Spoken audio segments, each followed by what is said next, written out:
এই আস্তে আস্তে আস্তে আস্তে দড়ি ছিঁড়ে ফেলছে। দেখি দেখি দেখি,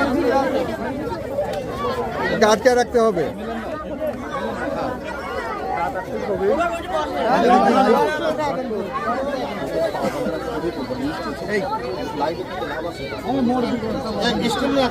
হ্যাঁ, স্টিল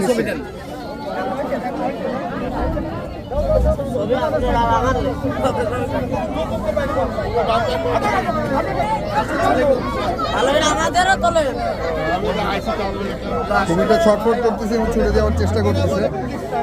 এখন আমরা আছি তালবাড়ি ঘাট, পুরাতন বালিঘাট, কুষ্টিয়া।